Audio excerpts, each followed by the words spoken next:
Aquí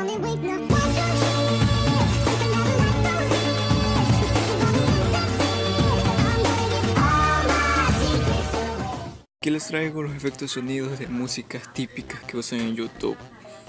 Bueno, si quieren descomprimirla, debajo está el link de la lista de reproducción de cómo extraer los archivos en RAR y en Explorer.